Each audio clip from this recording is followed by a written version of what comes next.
Okay, so we're going to start out here. Let me know if you get that working there, Dawn. If not, you'll be able to watch the recording on the YouTube channel and in the Facebook group. So this week, I posted 3 questions for our poll, for our Q&A this week. And, ooh, I can hear you, Dawn. So it sounds like it's working. Can you hear me? Oh, I can. You can hear me? I can hear you, yeah. It worked. Earbuds. Yep, magic. Okay. Thank you. Hi. Hi. How are you? Wonderful. Great. Now that this is working. Right? Yeah, it's pretty handy when it works. as most things are. So I'm going to jump into the questions. Feel free to answer anything I ask or share your point of view. What I share, definitely interested in your feedback. So let's jump in. So the first question I asked is, what do I do with my pain? That's kind of a really general, broad question, but it's one I get asked frequently. And when I got into mentorship or coaching, I actually started out as a healer. I apprenticed as a shamanic practitioner. So I did a lot of work in helping people move through pain, through emotions, and the painful sensations that we call emotions. And so that's kind of like my thing. That's where I got into all of this. So pain is a response to something we don't like, basically. It's like, ooh. And most of the time, we're doing one of two things with emotion. We're resisting it or we're attaching to it. A lot of times we resist pain or we hold on to it because it has some sort of meaning. So if we resist it because it means something, or we hold on to it because it means something. What we want to do with pain is get honest with what the pain really is. And that means we have to become aware of what's called our story. What am I telling myself about this pain? Am I telling myself that I'm feeling shame, so that must mean I did something bad? Or I'm having this pain because I'm unworthy. That was something I had a lot in my own life. Pain meant I was unworthy. Or I'm experiencing this pain so I can learn a lesson. That's a big one in the world. But honestly, when we let go of the story, what we tell ourselves about the pain, like I'm not supposed to be feeling this, or this is bad, or this is wrong, or why is this happening to me? When we let that go, we get a chance to feel the pain.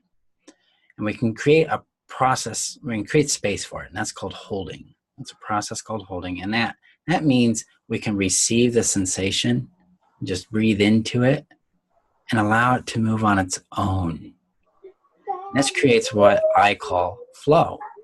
And flow is basically a 3-step process with a release at the end. And it's basically, I understand what I feel. I understand what's happening and I understand what I feel about it. I accept what's happening and I accept how I feel about it. And then I allow what's happening to happen, because most of the time it's already happened. So there's no sense in, resisting or arguing with it, because we go into denial and then nothing gets done. So we allow it to have happened, and then we allow ourselves to feel what we do about it, without judgment, without fixing it, without suppressing it, without resisting it, and without attaching to it. What this does is the pain gets to move. We're free of it. It's like, oh, I felt a lot of pain for, however long, and then it moved on. You get really disciplined in this, you're going to find yourself moving through emotion rapidly. It's like, oh, that was really intense, and I'm okay. And you also find that your emotions don't jolt you so bad. They don't pull you into programmed cycles of shame or obsession or what-ifing or running or hiding or denying or eating or numbing out in some way. We find that, oh, I can let this move, and you actually start to feel better about your pain, because you realize that most of your pain isn't bad. It's not wrong. Well, all of it's not wrong. All of it's not bad, but it's not something that has to be fixed. It's just something that shows up in reaction to whatever's going on. So what you want to do with your pain is get into a habit of understanding it, accepting, and allowing it just to be. So get out of the habit of fixing, denying, controlling it, or displacing it, stuffing it, or avoiding it. And get into the habit of understanding what you feel, accepting that it's okay to feel it, and allowing it to be. And see what that does for you. So that's my answer to that one. And I'll also be putting out a map here when we start the new phase of the group. Next week, you're going to be getting a healing map. It's going to take you through that process, and there'll be some meditations that can go with that and help you out with it. Now, what do you guys think about that? What questions or thoughts do you have on that?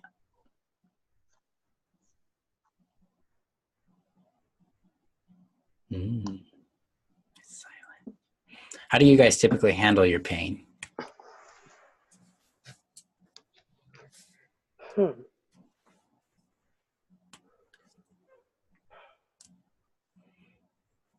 What's the knee-jerk reaction when something painful happens? I still get a really strong resistance to it.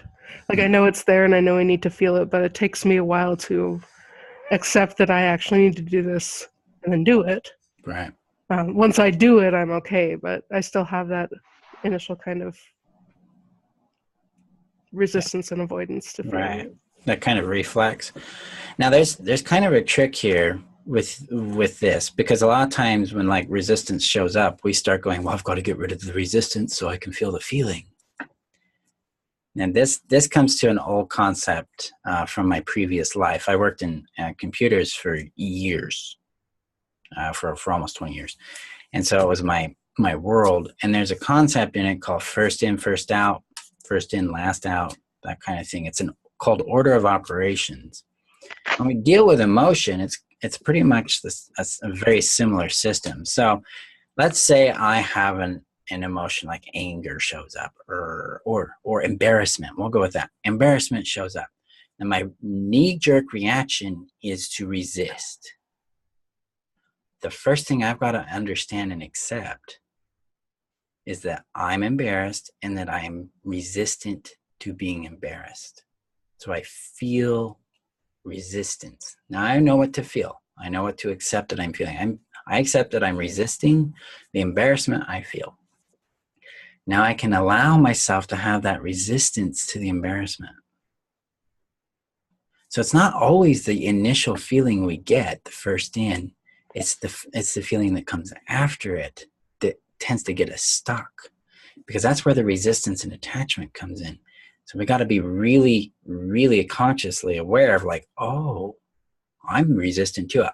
I just need to accept that I'm resistant and allow myself to be resistant to it.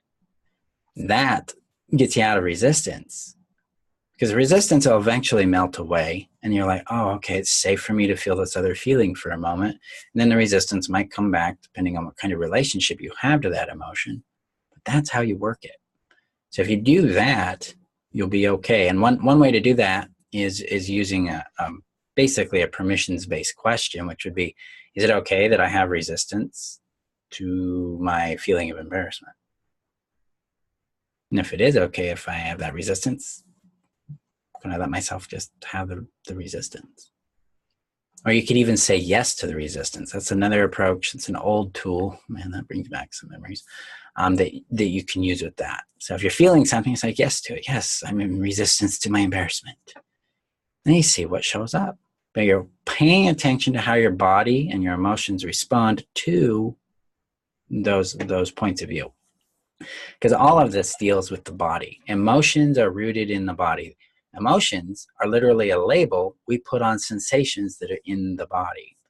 So if we want to know ourselves, we want to understand what we want, what we don't want, and who we are, we've got to start coming back into contact with our body, because that's where we are. We're not up here in our thoughts or in our analysis or our fantasies. We're down here in this material experience in the body. We're all like, yeah, I feel things. So that's really, really important to look at. When we get back to flow, just accept that you're resistant. You know, take in that knee-jerk reaction and say, I understand I'm having a knee-jerk reaction to this emotion, and I accept that I have this resistance to it. And I allow myself to have that resistance.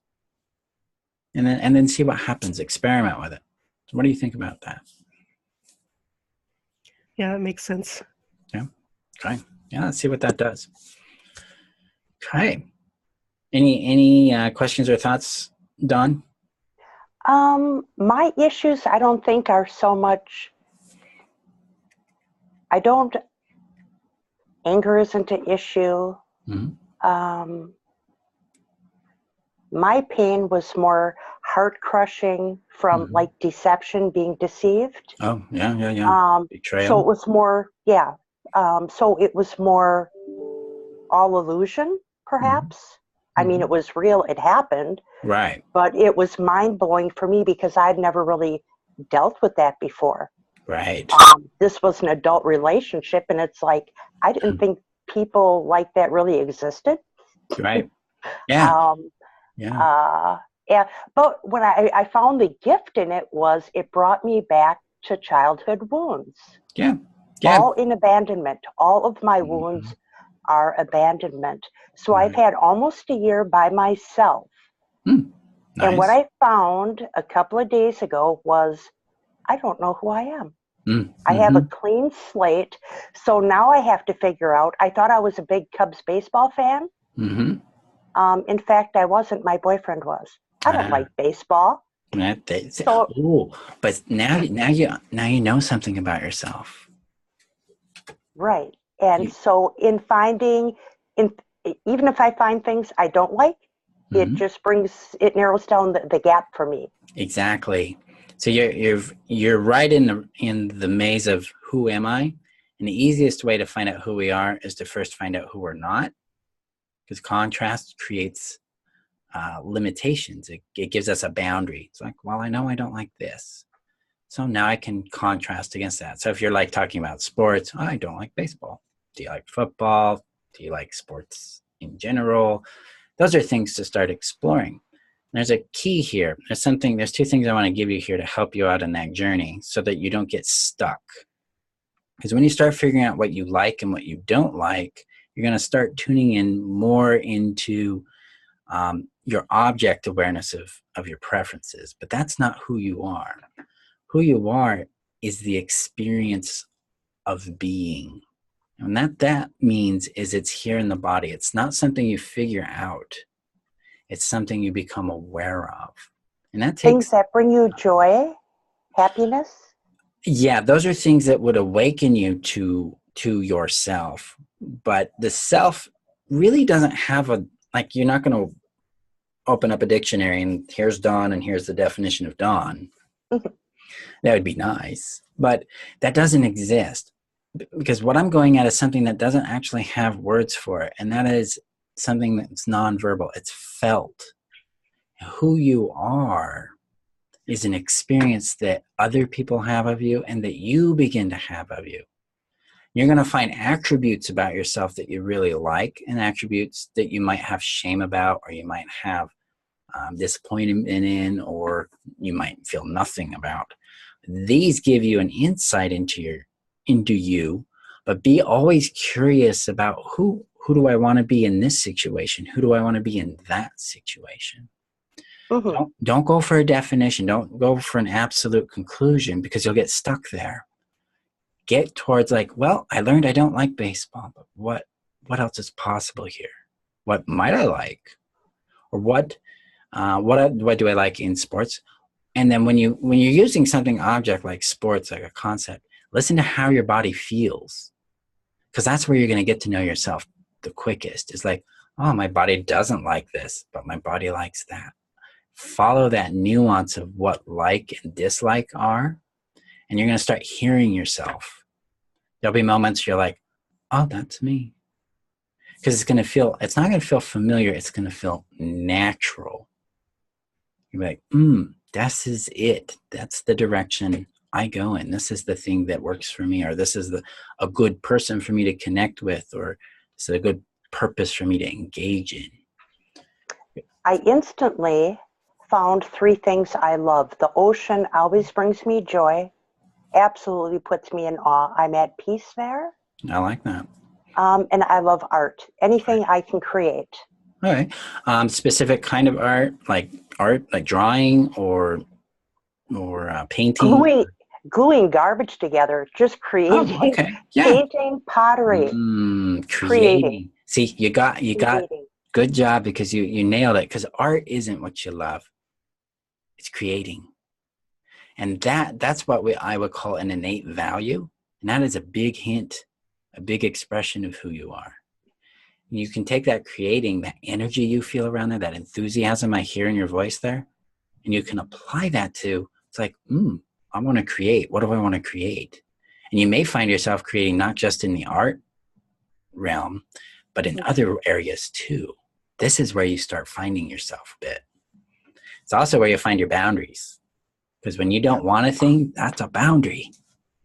I'm learning. I make so much noise now. It's new, but I take up space. And if something isn't right or I'm not treated right, I speak loudly. There we go.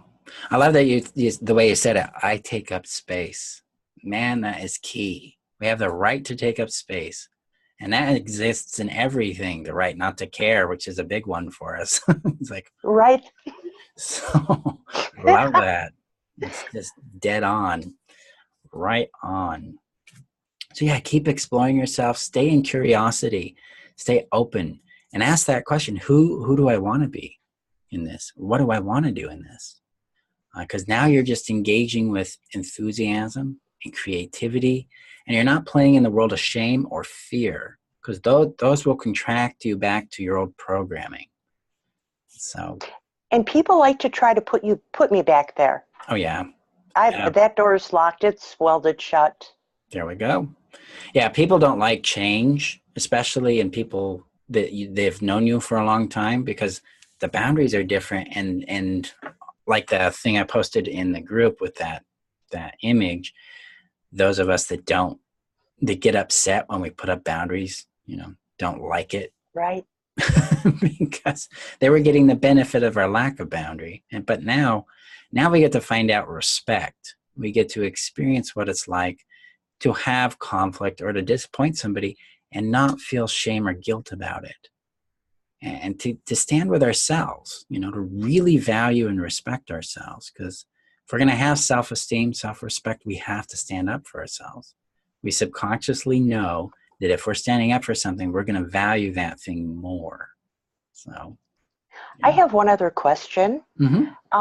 Driving in my car yesterday, old thoughts started coming through my mind. And I said to myself, are these thoughts making you happy? No. Are they of any benefit to you? No. Then quit thinking of them. Is that denial? Am I not, by catching the thought and stopping it? It's a lie. I know it doesn't bring me happiness, right. And it was a lie. Yeah. Thought stopping is not necessarily a negative thing as long as we're aware of it and it's a voluntary action. There are instances where if somebody else is thought stopping you, that's abuse. It's more like, hey, a person out, a healthy person that may have a concern about your point of view would ask you a question. Be like, what do you think about that? What about this? That's considerate. But if they're like, your thought's stupid, you're wrong. And we're getting into the world of disrespect. And if they're calling it stupid, that's character assassination. That's contempt. And that's a form of abuse, right. in my book. What you're doing there is actually a pretty good process of stopping those thoughts. What did you do after that? Well, I talked to myself. A thought came into my mind. And I thought, it doesn't bring me any happiness. Right. It isn't getting me anywhere. It's a lie. Right. It's garbage. It's garbage. And then what did you do after that? Let it go. And I think, boy, how dare, yuck that person to say such a thing. Right. Shame on them. How did it feel to let go? Good. Yeah. And if it comes back, I mean, sometimes these old things, that were said to me, and they were so volatile and ugly. Right. They'll come back every once in a while. And it's like, nope, not taking up space. I've wasted enough of my time was already used on that. Right. I'm not Now feeding that. you're doing a good job in addressing your self-talk, because we've all got a record in the back of our heads spewing out whatever it was told to spew out. And you approaching it that way is good. And the fact you feel better when you do that tells me it's working for you. If it wasn't, you'd either be getting more angry, or you're getting numb, or you'd feel shame. Something beyond feeling better would be happening. And it's really important to listen to our body's response, because if it's like, I don't really accept that, there might be something deeper we need to understand for ourselves there. But that's a good way of handling self-talk.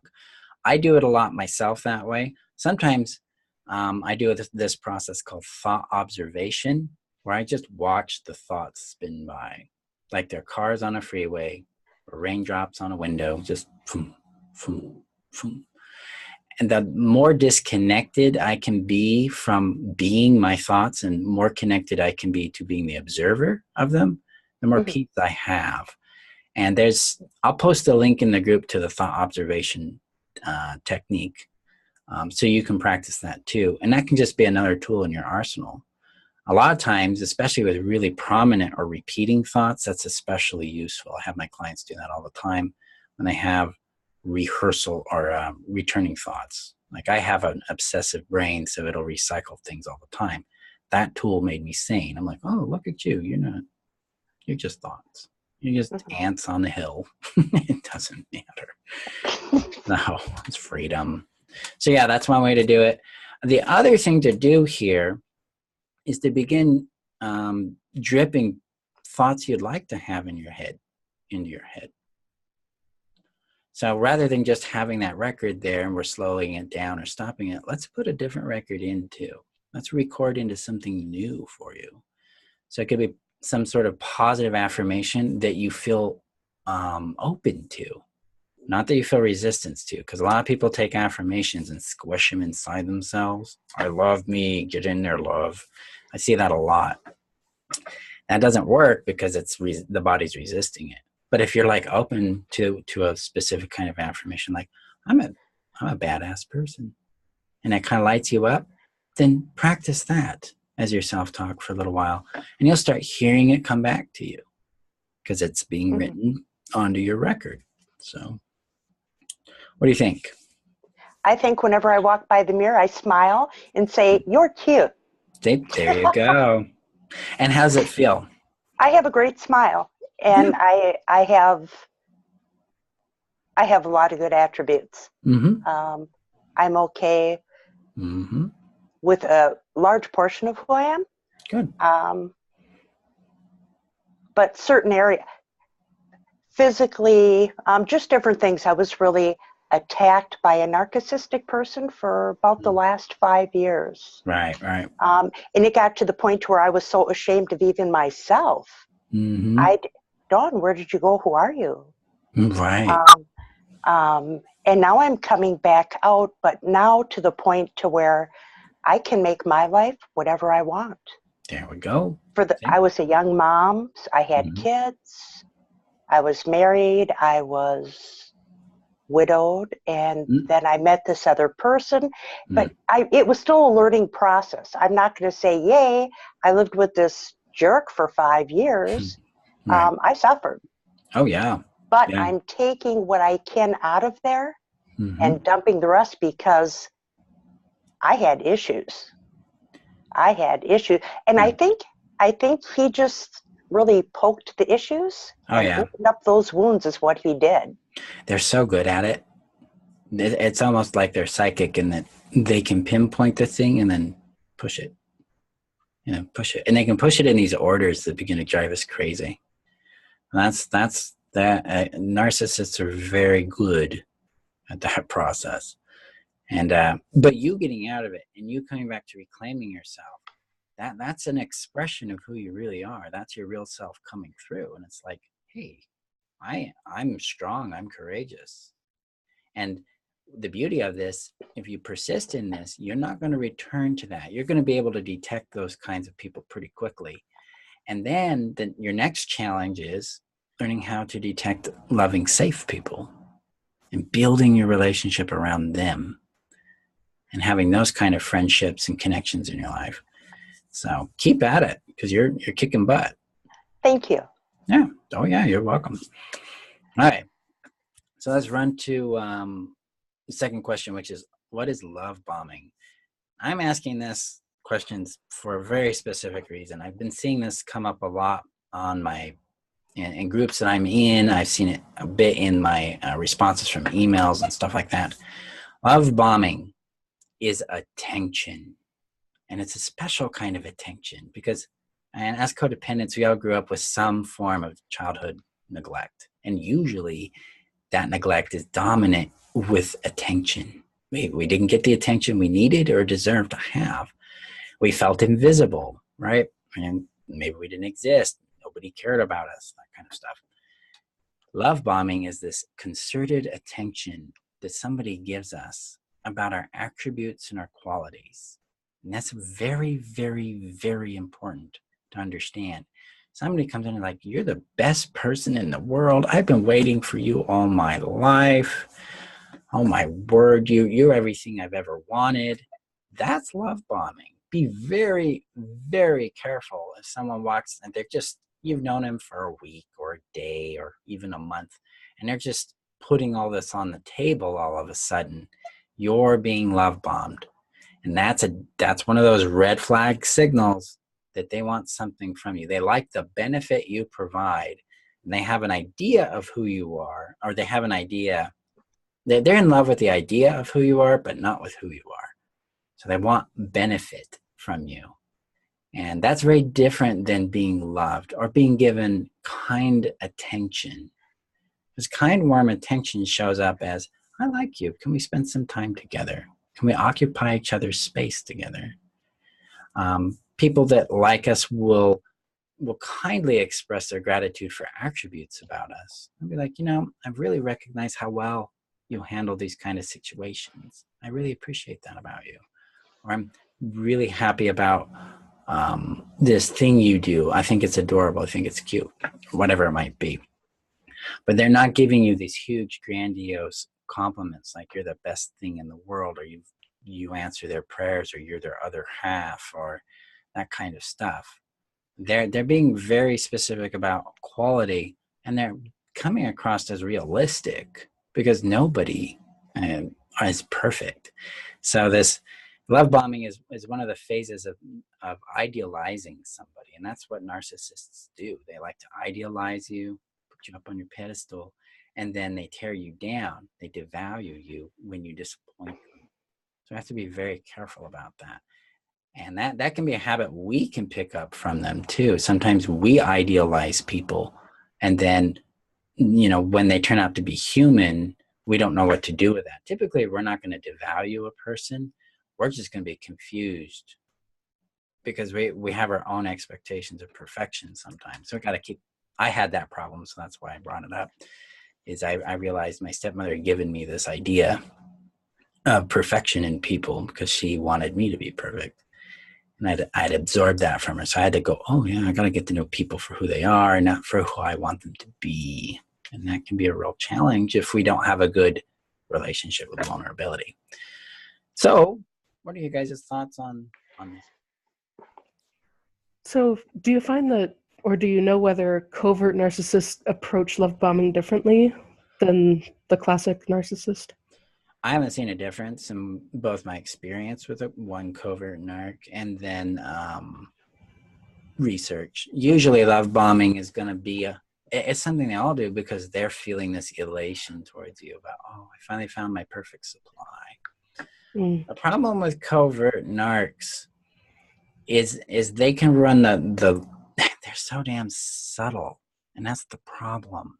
You get these weird, confusing compliments, like a backhanded compliment. Well, it's nice you did it that way, I guess. Things like that. And you really don't know. You walk away going, was that a compliment? I don't get it.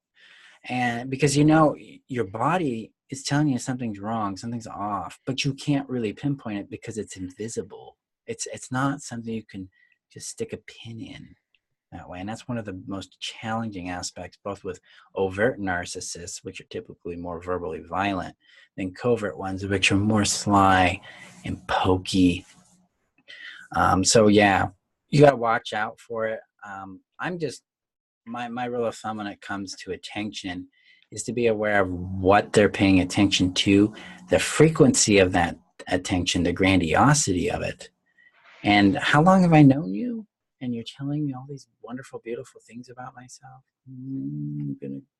Gonna, you know, it gets uncomfortable if it's not, if you don't actually have a substantial relationship to back up the awareness that way.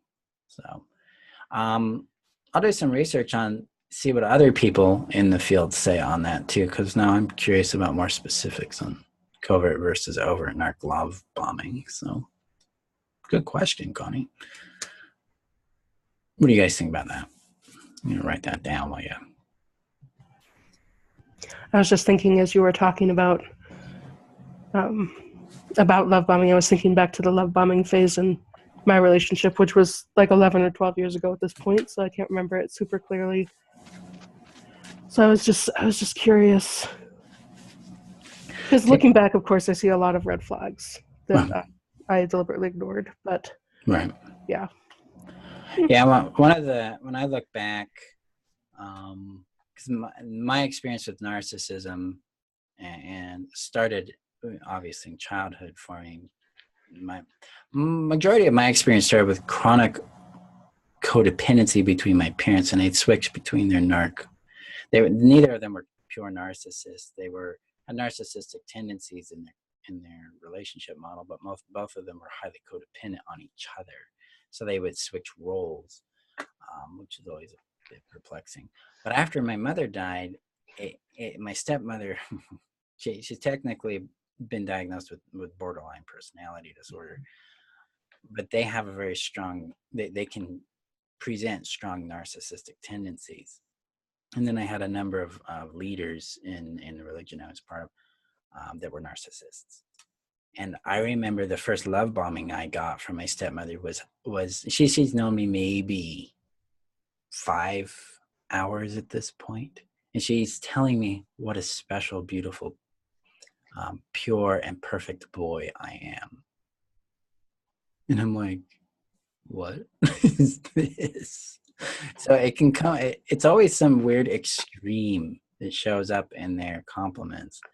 And if you're starved for affection or attention, you might latch onto that. So that's something very important to keep aware of. But yeah, when you look back into your history, you'll start seeing it more.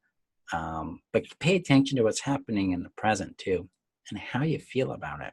Because I did not feel comfortable at all with that. It's like, I'm just a boy. And that's a lot of times you might find yourself with that response. It's like, I don't want to be that. I feel like I'm being expected to be that. You feel pressure to meet their expectation. And that's where the codependency of pleasing is showing up. That's where the pleaser impulse is. So be very, very, very aware of that. Okay. So let's see. Let's jump in here. What can I do when I feel invisible? And so you probably have noticed over the last 2 weeks, I've had kind of a theme with invisibility. I'm exploring it because I have felt dominantly invisible in my life for most of my life. And then in my own healing, it was something that went smaller and smaller and smaller, but was never directly addressed. And so I've been looking at how I addressed it indirectly and then trying to create some tools around how to overtly or deliberately address invisibility. So invisibility is about the relationship to being seen and valued for who we are. And I bet both of you guys had the experience of feeling used for what you provide. And that all started with this attention. Usually starts with the love bombing. It starts with this infatuation the other person has with what you can provide for them, whether it's money, sex, emotions, attention, food. There's something they like about you that they want to kind of possess and control. And so if we grow up this way, especially if we grow up with abuse, we want to stay invisible because it's a way of protecting ourselves. Yet that invisibility turns into isolation. And this traps us in a world of feeling both threatened by being isolated and threatened by being seen. So we can't win. The whole world is scary at that point. So what we have to do is we've got to heal our relationship to being seen. And this involves connecting ourselves with people who respect us for who we are. They have what's called positive, warm regard for us. They see and appreciate our qualities, our nature, our presence. They're not there to take something from us. These kind of people will ask us for things.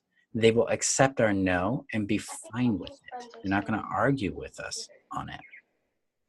They will ask things.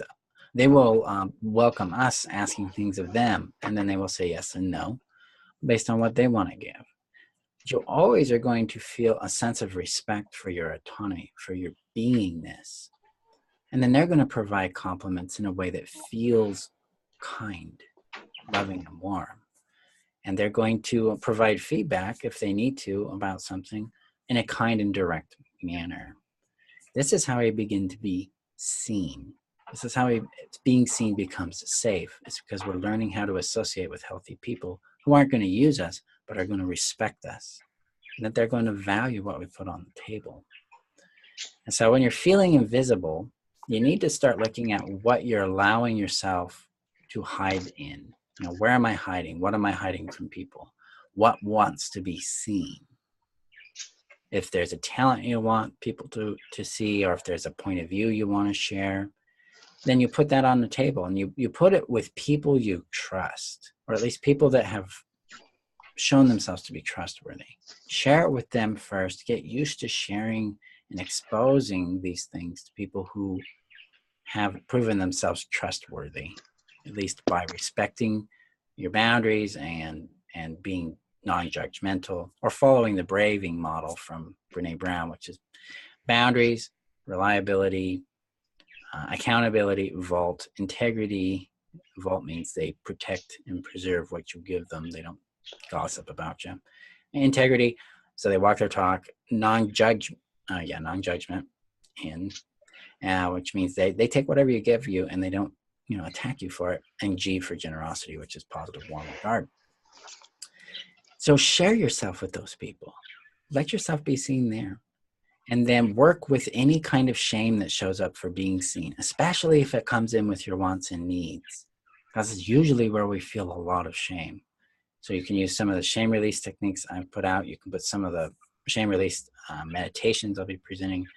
But shame ultimately is resolved by putting it in the light with someone who is safe, that will respect and appreciate it at a minimum. So that's how we handle, what can I do when I feel invisible? Well, let's put yourself in the light with people who are safe and trustworthy. So what do you guys think about that?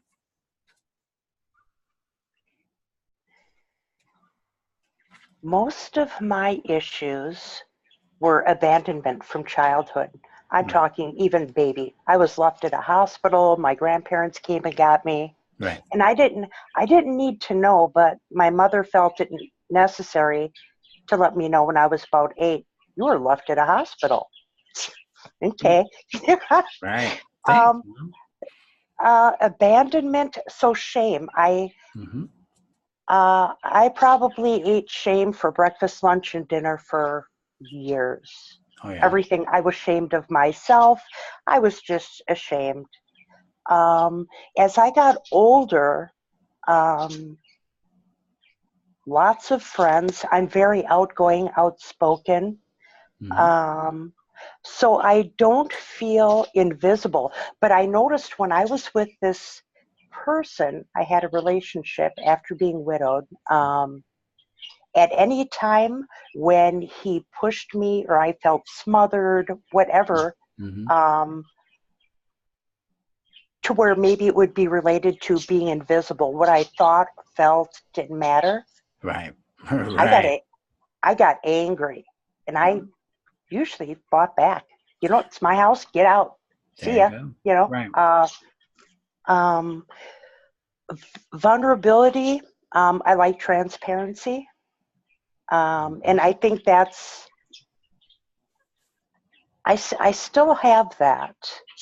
Mm-hmm. I still have that, and I've had a fairly solid group of people around me throughout my life. Mm-hmm. But I'm learning now, I guess the point is I'm learning to ask, and the more I do it, the easier it gets. Yep. I need this. Can you help me? Yep. That's being seen.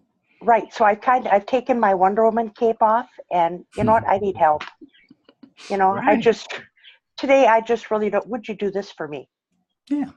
And I'm going to get a yes or a no. If I get a yes, great. And if no, well, I guess I'm getting dressed and I'm going to go do it. Bingo.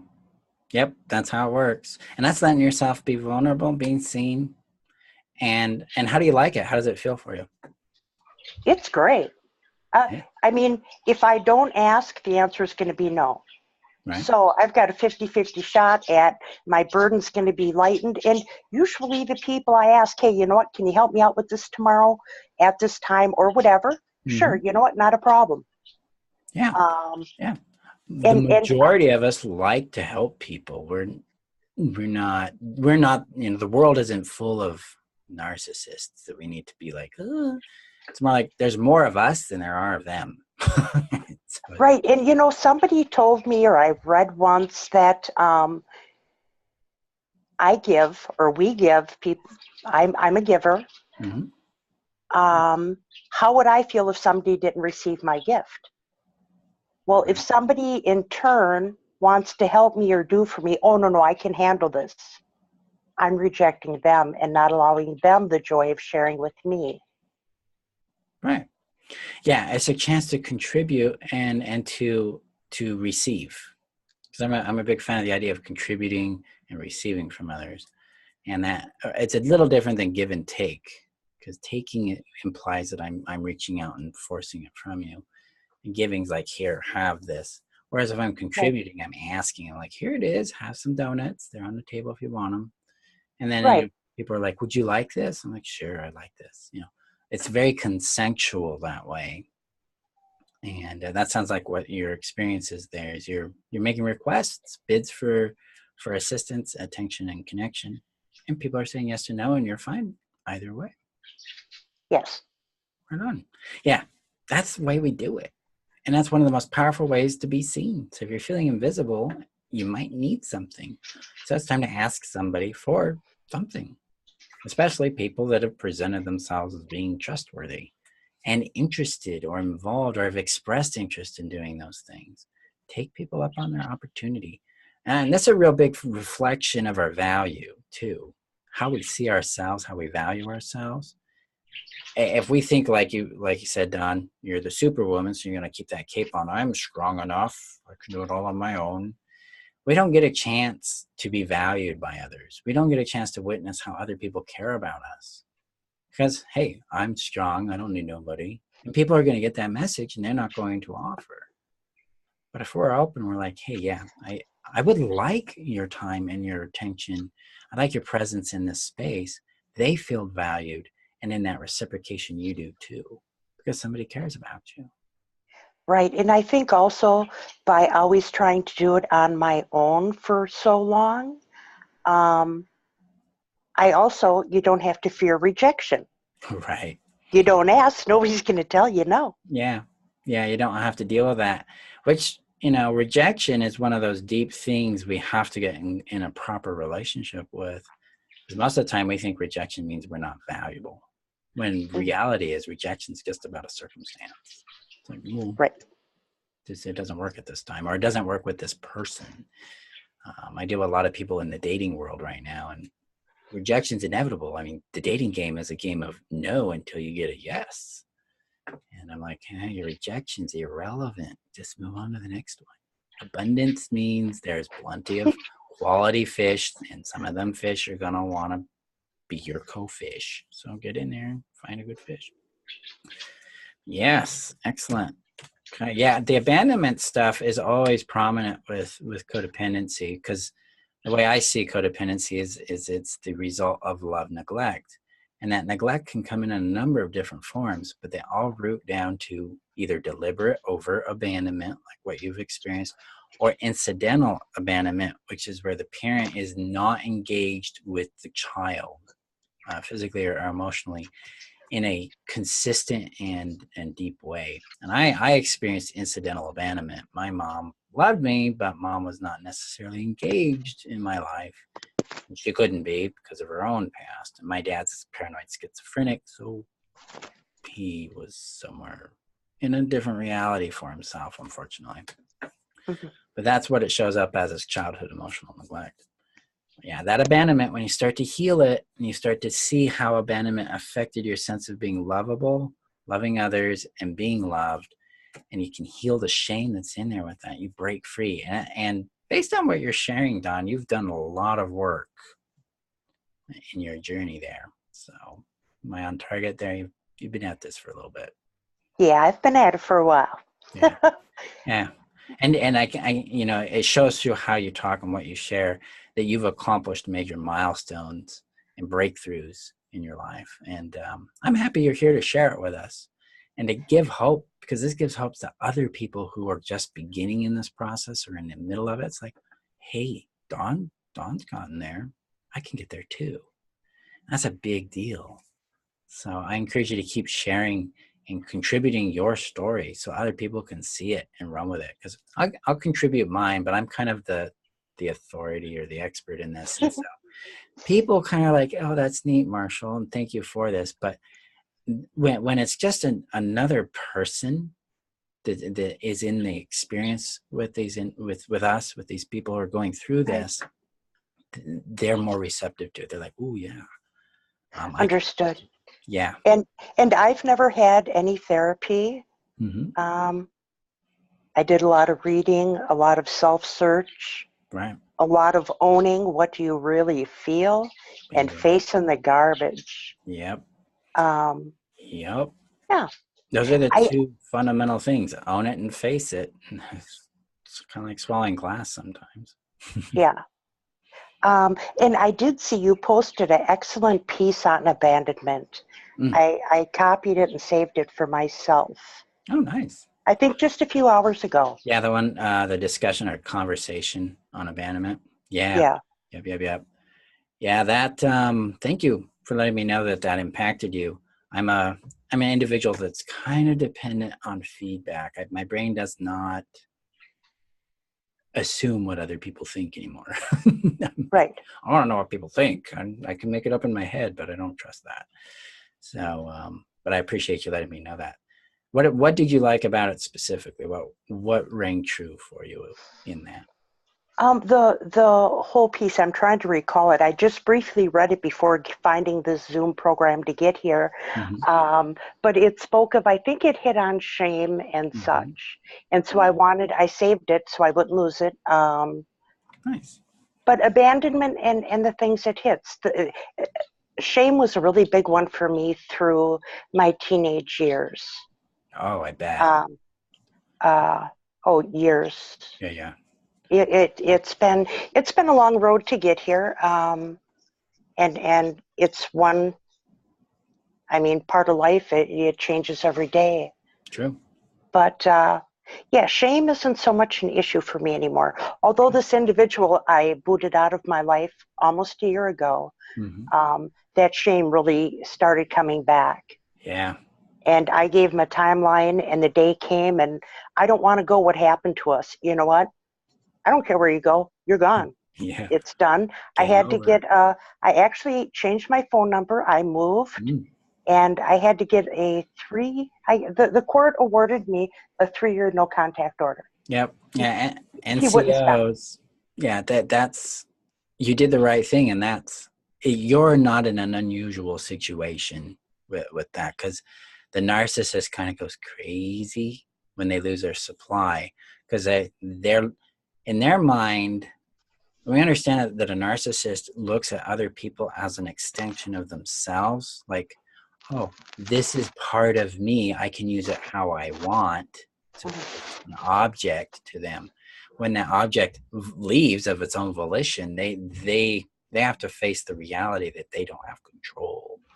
And that brings up that shame and that exposure and a loss of identity for them. They're like, who am I? Because the theory is that the narcissist has a void of self. And so supply or attention from other people fills this void. It gives them a definition to run on.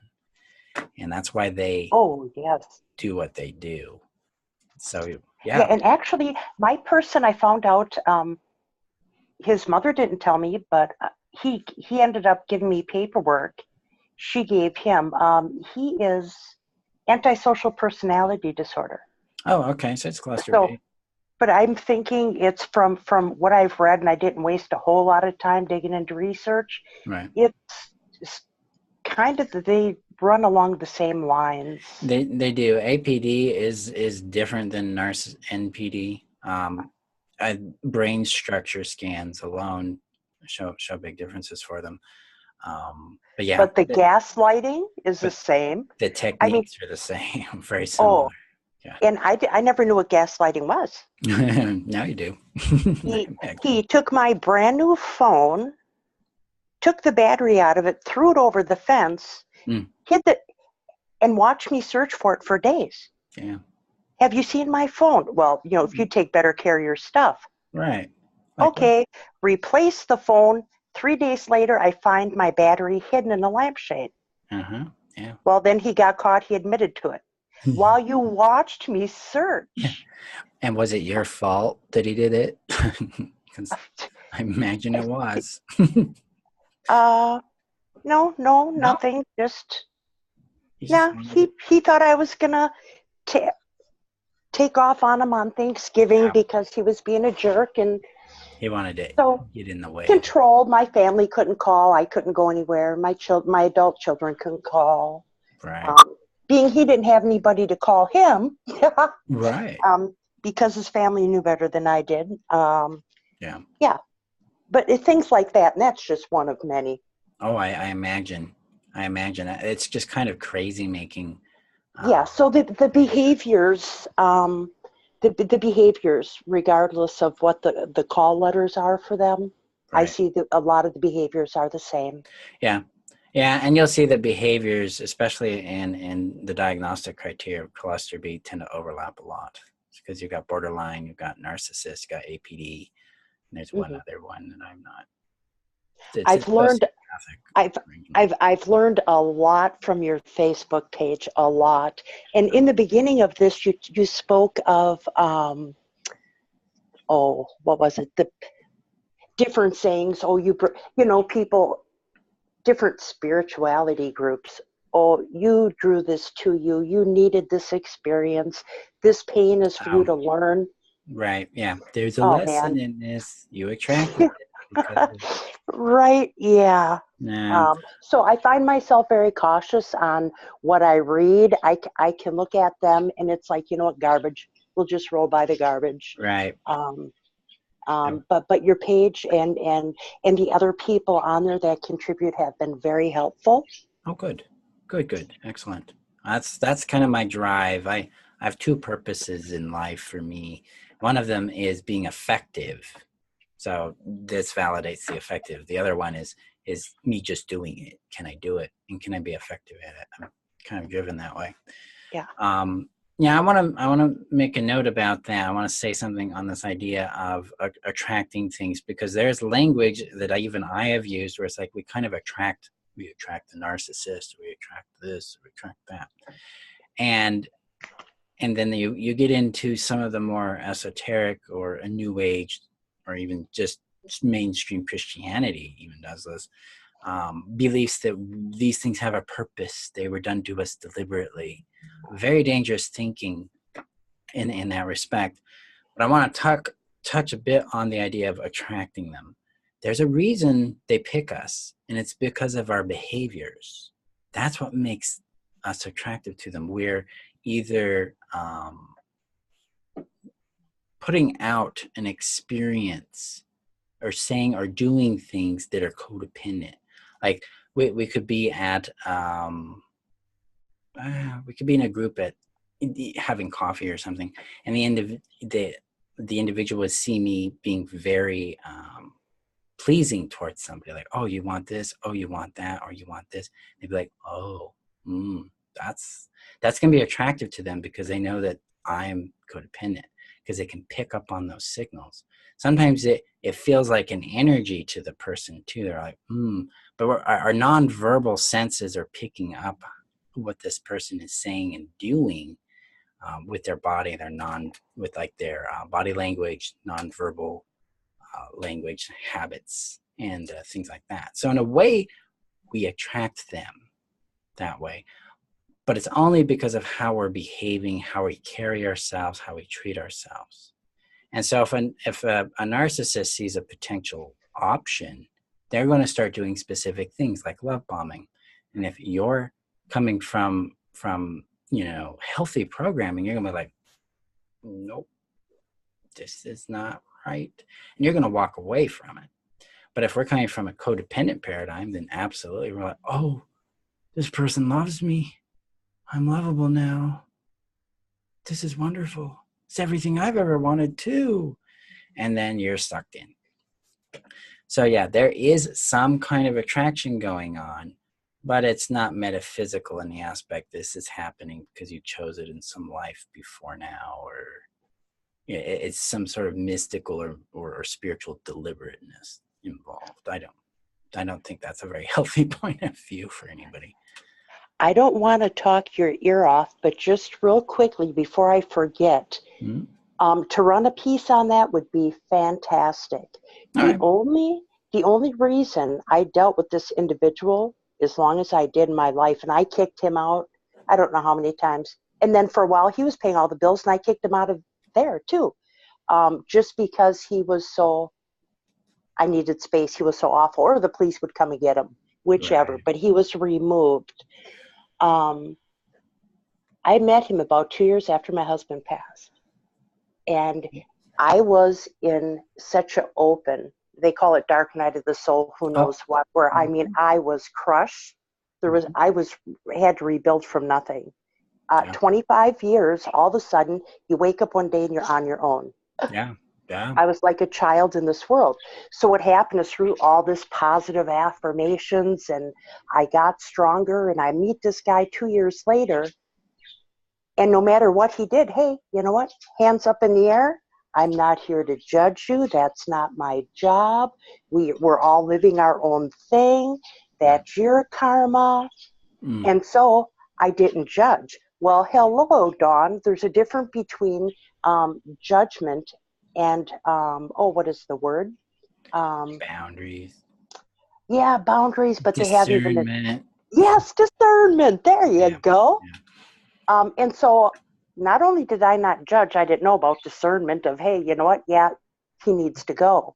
Right. So I dealt with it, or I excused it, I forgave it, I excused it and forgave it because of all of those things you were just speaking of. Yeah. You know, the spirituality thing and letting everybody be their own, and karma, BS. A jerk is a jerk, and if they're bad and they're harmful, they're poisonous. Right.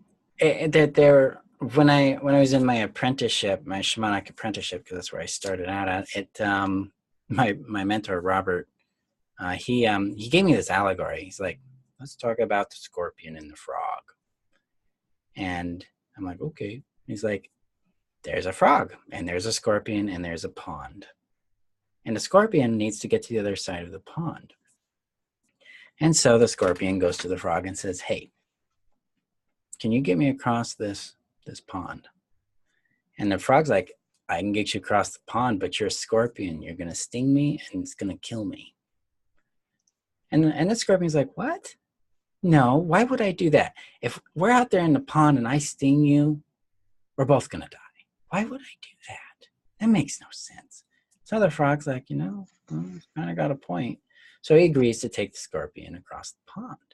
So they're just doing their thing, getting through the water. And about in the middle of the pond, the scorpion stings the frog. And so now they're dying. They're sinking into the pond. And the frog's like, why did you do this? And the scorpion's like, what did you expect? I'm a scorpion. Yeah. The most important thing we need to do is respect the nature of the person. Believe them when they show you who they are. And when we get into the new age stuff or karma or just plain old forgiveness, it's about denying or outright ignoring who they are. It's like, no, you definitely have your own karma, bro. You're acting out your karma. Me receiving your karma has nothing to do with you and your karma. I can say no to it and move on with my life. Right. And I was in a great spot. I was so full of joy. Life was fabulous. Mm-hmm. And then I met this person. Well, if I would have stuck with my gut the first time, he would have been in and out of there in about 60 days. Yeah. And I would have merely gone along my way. Yep. Instead, in the end, it was costful. It was costly. Yeah. But how many other people with this approach are going to deal with people like I did with these thoughts of many? You know, it's dangerous stuff. It I mean, is. because normally it would have been the first taste to that poison, I would have been gone. Yeah. The first time the stinger shows up, you're like, I've worked, I've been at this for almost 10 years, and the first 5-6 years was all 90% of my clientele came from the new age world. Because of my work in shamanic healing and stuff, it was natural to find myself in that space. And it's this thing, the things you're sharing are the same things they come to realize. They're like, oh yeah, just boundaries actually do matter, and boundaries aren't harmful. And they're not selfish. They're not selfish. And if they're mandatory. Well, yeah, you're a definition. You have shape. If you're going to take up space, you're going to know where that ends, where it begins. And even more so, they began to realize that, karma, or this idea of what's called reflectivity or synchronicity, isn't about what's necessarily in us. It's about what we choose to do with what shows up. Because, I got habits and patterns in me that attract particular kinds of people on a routine basis. That means I need to be accountable to me about what I'm saying yes and no to when they show up, because I can't control if they show up, but I can control what happens when they do. And that's a major thing that lacks a lot of importance in that. So I'll do a write-up on that and get some specifics in what to look for and then how to handle that. So I appreciate you giving me that request. You can always request, hey, I don't even say that. You can always request topics and I'll discuss them. I write stuff up on them. So I do really well with that because sometimes I take a lot of inspiration from my clients or from my own journey in life. So that helps there. So cool. Okay, guys. Thank you guys for showing up. The next one, since we're coming into April next week, the next live one will not be next week. It'll be the week after that. So it'll be the 12th or something like that. So, but I'll post the live ones. We'll always have Q&As on Thursday, but some will be written and then the other ones will be live. Otherwise, there we go. So you guys have anything else you want to shoot at before we're done today? Nope. No, I'm going to quit talking your ear off now. Thank you. You're welcome. Question for you, Don. Is that a bird? Yes. Taking care of someone else's pets, but I told them it's time for them to come get their birds. What kind of bird is it? 3 little, they were hand-raised, little parakeets, budgies or something. Right. I wondered. Because they sounded like those, because I had several growing up. I'm like, oh, memories. Yeah, yep. They were hand-raised by someone's father, and he passed, and I'm taking care of them while they get a place to live, but they've overstayed themselves, and part of my boundaries is I've helped as much as I can. I need my space, and time for them to be responsible for their thing. Right, totally right. reasonable. And so, yep, no pets, no adults. I'm not contribute, or you have to contribute now.